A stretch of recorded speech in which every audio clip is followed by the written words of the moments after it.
Olá, seja muito bem-vindo a mais um vídeo do nosso canal.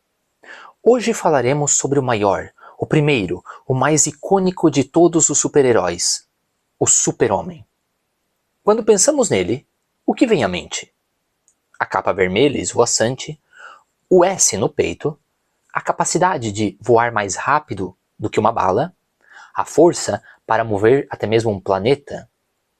É a imagem de um poder quase divino. Um ser que parece estar acima de todos os nossos probleminhas cotidianos. Porém, esse não é o maior poder do super-homem. Não é voar, não é a sua super força, não é a sua visão de calor. Talvez o poder que realmente define o super-homem, o poder que o torna um herói e não um tirano, é exatamente o mesmo poder que você e eu temos dentro de nós.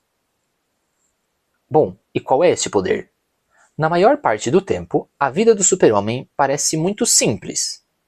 Ele vê um ladrão de banco, ele o prende e pronto. Ele ouve o relógio de pulso do Jimmy Olsen, ele tira o Jimmy Olsen de mais uma enrascada e pronto. Ele descobre que o apocalipse está vindo para destruir Metrópolis. Ele luta contra o apocalipse. Pronto. É preto no branco. Certo ou errado? Mas nós sabemos que a vida raramente é tão simples assim. E os inimigos mais inteligentes do super-homem também sabem disso. Eles não tentam vencê-lo na força bruta. Isso é inútil contra ele. Em vez disso, eles o atacam onde toda a sua força pode ajudá-lo, na sua mente, no seu coração. Eles criam o dilema clássico. O que vai fazer agora, super-homem? Salvar o ônibus cheio de criancinhas que está caindo da ponte, ou salvar a sua amada Lois Lane, que está do outro lado da cidade com uma bomba relógio. Nesses momentos, ser capaz de levantar um prédio não significa absolutamente nada. Nesses momentos, tudo se resume a uma única coisa: julgamento. Ou seja, a capacidade de fazer escolhas difíceis em situações impossíveis. É essa necessidade de julgar que derruba todos os super-heróis de seus pedestais divinos e os traz para a Terra, para o nosso nível. É isso o que nos permite olhar para uma alienígena que se alimenta do Sol e pensar: eu entendo a dor dele. Para entender a profundidade dessas escolhas, precisamos abrir outra vez a nossa caixa de ferramentas filosóficas. A ética, o estudo do que é certo e errado, nos oferece 3 grandes lentes para olhar para esses problemas.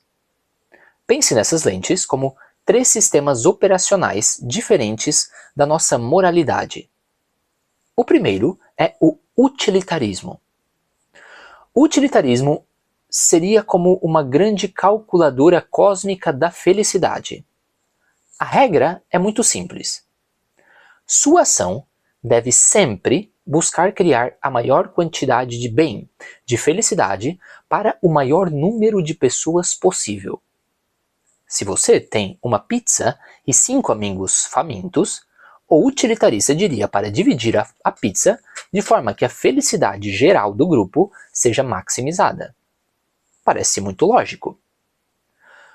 Mas, e se para salvar 5 vidas, a calculadora dissesse que você precisa sacrificar uma delas, uma pessoa inocente? O cálculo pode fechar, mas o nosso coração grita que algo está muito errado. A segunda lente é a deontologia. Se o utilitarismo é uma calculadora, a deontologia é um livro de regras universal.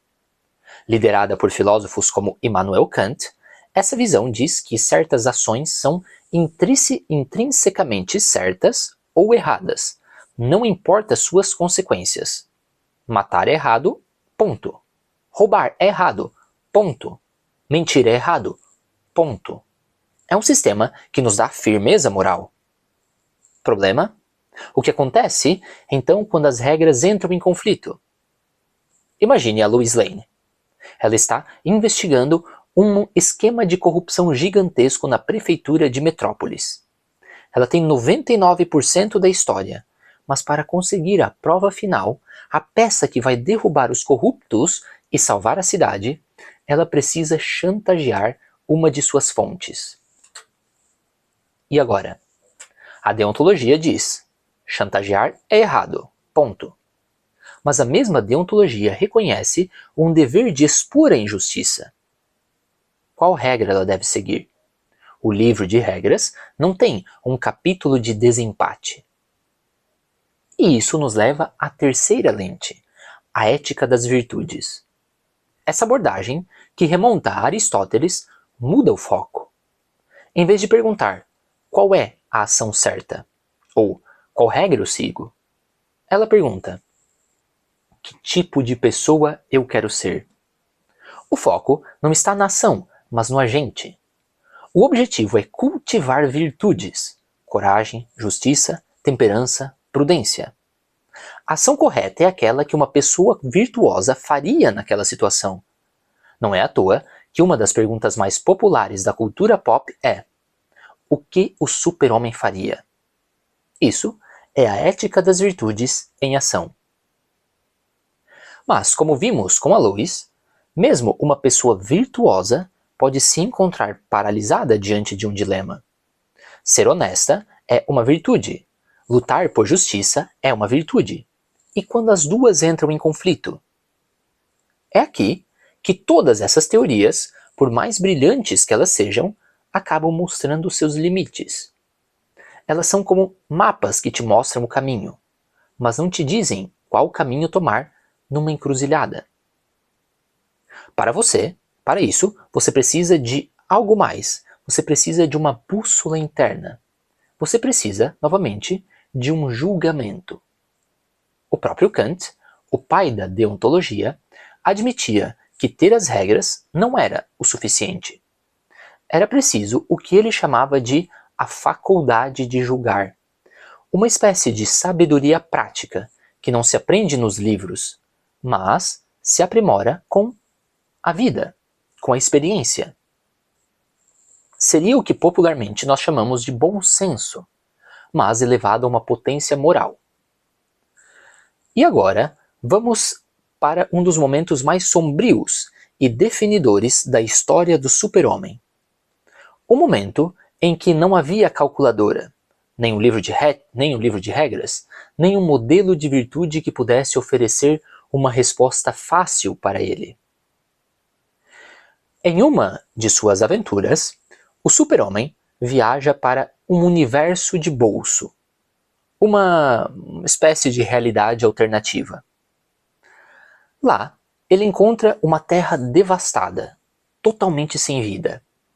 A população inteira de 5 bilhões de pessoas foi exterminada por 3 criminosos kryptonianos, liderados pelo general Zod, daquela realidade. Depois de uma batalha épica, o super-homem consegue derrotá-los, usando kryptonita dourada, que remove permanentemente os poderes deles. E então, ele se depara com a escolha. O que fazer com 3 genocidas superpoderosos, agora temporalmente sem poderes, em um planeta totalmente morto? A Zona Fantasma, a prisão dimensional kryptoniana, foi destruída. O Superman não pode levá-los para sua terra, seria muito perigoso. Ele pensa em simplesmente abandoná-los ali, naquele mundo completamente sem vida. Mas os criminosos, sem um pingo de remorso, prometem que, de algum jeito, eles encontrarão uma forma de chegar ao universo do super-homem e farão a mesma coisa com a terra dele. E eles não estão brincando, não estão blefando. O super-homem, então, está encurralado. Qualquer escolha que tome é monstruosa.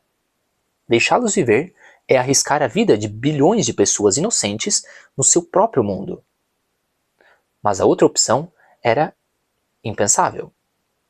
Com o peso de 2 mundos em seus ombros, ele toma sua decisão.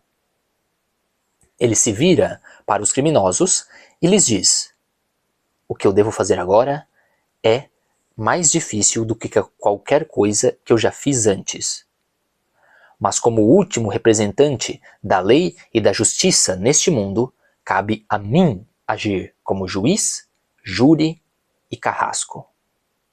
E então, ele expõe os três à criptonita verde daquele universo e os observa morrer. Naquele momento, ele não é um Deus invulnerável. Ele é um homem, chorando uma lágrima solitária, quebrado por uma escolha que ninguém jamais deveria ter que fazer. Ele salvou seu mundo, mas sentiu que perdeu sua alma. Os filósofos chamam isso de dilema trágico, uma situação da qual é impossível sair com as mãos limpas. Não havia uma resposta certa. Havia apenas uma resposta menos terrível que a outra. E mesmo essa resposta o assombraria para sempre. O trauma foi tão grande que, ao voltar para casa, o super-homem desenvolveu uma dupla personalidade, atormentado pela culpa, e acabou se exilando da Terra, acreditando que não era mais digno de protegê-la. Vejam a profundidade disso. Seu superpoder não o ajudou a decidir. Foi o seu julgamento, a sua consciência que fez a escolha. E foi a sua humanidade que sofreu as consequências dessa escolha. Anos mais tarde, vemos essa luta de uma forma muito mais próxima de nós. Numa fase em que se sentia desconectado da humanidade, o super-homem decide fazer algo radical. Ele começa a andar pelos Estados Unidos. Não voar, andar. Apenas caminhando, conversando com as pessoas, ouvindo seus problemas. Numa cidadezinha, ele se depara com um dilema que parece pequeno comparado àquele genocídio, mas é igualmente complexo. Uma fábrica de produtos químicos é a principal empregadora da cidade, mas também está poluindo o rio local e causando doenças nos habitantes. Lois Lane está lá, pronta para publicar uma matéria bombástica que vai expor a corrupção da empresa. Os trabalhadores da fábrica imploram ao super-homem: olha, se essa matéria sair, a fábrica fecha. Nós todos vamos perder nossos empregos, nossas casas, e as nossas famílias vão passar fome. Do outro lado, Lois e as vítimas da população argumentam com o super-homem. E as pessoas estão adoecendo? E o meio ambiente que está sendo destruído? O público não tem o direito de saber a verdade do que está acontecendo? O super-homem, o homem que pode parar um meteoro, que pode mover a Terra, fica paralisado. Ele murmura para si mesmo: não é tudo preto no branco. Lois, indignada, o confronta. Ambiguidade moral vindo de você? E a verdade? A verdade não importa? E a resposta do super-homem é uma das mais profundas que ele já deu. De que adianta a verdade, senhorita Lane, se ela só causa sofrimento? Isso é muito pesado. Aqui temos um conflito não entre o bem e o mal, mas entre dois bens. O bem dos empregados e da estabilidade da comunidade contra o bem da saúde pública e da verdade jornalística. No fim, o super-homem faz a sua escolha. Ele usa seu julgamento e decide proteger os empregos, fazendo um acordo com os trabalhadores para que eles se comprometam a limpar a fábrica pouco a pouco. Ele pede a Lois que não publique a matéria. Lois, por sua vez, também faz a escolha dela e publica a matéria. Quem esteve certo? A questão aqui não é essa. A questão é que o julgamento deles refletiu quem eles são em sua essência. Lois é uma jornalista. Para ela, A verdade é um valor quase absoluto, inegociável. Trair a verdade seria trair a si mesma. Já o super-homem é um protetor. Para ele, o bem-estar imediato e a estabilidade das pessoas que ele julgou proteger pesaram muito mais. Trair essas pessoas seria trair a si mesmo. Ambos, sendo pessoas boas, olharam para o mesmo problema e, usando seu julgamento, suas bússolas morais, moldadas por suas vidas e por seus valores, chegaram a conclusões opostas. E é aqui que o segredo é revelado. O que torna o super-homem humano não é a kryptonita. São esses momentos de profunda humanidade. Momentos em que os seus poderes de alienígena são inúteis. Em que ele está sozinho com a sua consciência, forçado a pesar valores, a calcular perdas e a fazer uma escolha que irá defini-lo. Seus incríveis poderes o distanciam de nós, mas o seu julgamento o conecta a cada um de nós. Porque todos os dias, em escalas diferentes, nós também fazemos a mesma coisa. Escolhemos entre a honestidade brutal e a mentira piedosa, entre a segurança de um emprego que não gostamos e o risco de seguir um sonho, entre o que é fácil e o que é certo. O super-homem nos ensina que heroísmo não é ausência de medo ou ausência de dúvida. Heroísmo é agir apesar do medo. É fazer uma escolha no meio da dúvida, usando a melhor luz que a nossa consciência pode nos oferecer.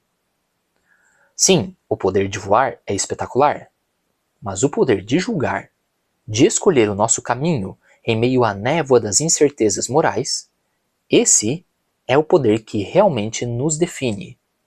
É o poder que torna uma alienígena do planeta Krypton o mais humano de todos nós.